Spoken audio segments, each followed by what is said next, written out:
Isang SUV na hinarang dahil sa traffic violation ang nakita ng armas at sangkap ng pampasabog. At ang mga sakay nito dating nagpanggap na malapit daw sa Malacanang o malapit daw sa Malacanang.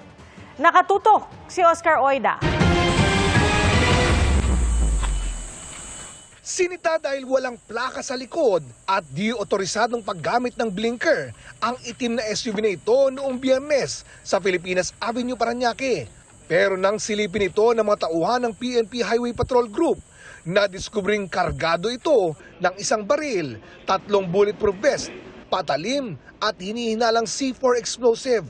With due authority and in the presence of media and barangay official, the officers lawfully opened the vehicle. Wala pa raw maipakitang ORCR ng sasakyan. Kinilala ng mga otoridad ang 2 sakay ng SUV na sina alias JJ at alias Lito na base sa background check ng mga pulis ay dati na umunong nasangkot sa panluloko. Minsan na raw sila nagpakilalang malapit sa First Family at nanghihingi ng pera kapalit ng pabor. Nagpapanggap na konektado sa First Family at nanghihingi sa mga negosyante sa Cebu ng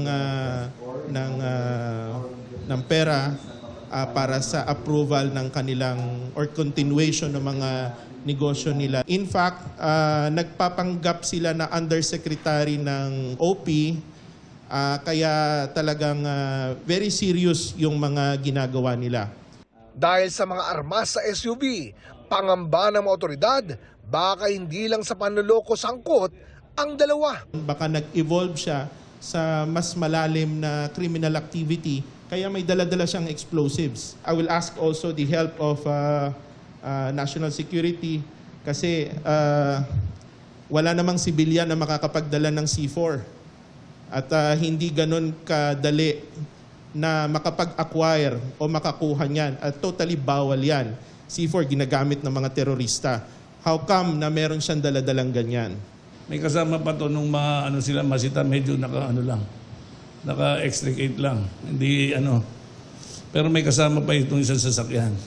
Ayon sa isa sa mga suspect, wala pa kaming ginawang masama.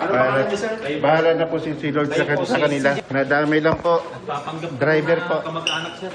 naharap sa patong-patong na asunto ang mga suspect kabilang ang paglabag sa RA 9516 o unlawful possession of explosives. Para sa GMA Integrated News, Oscar Oida, nakatutok, 24 oras.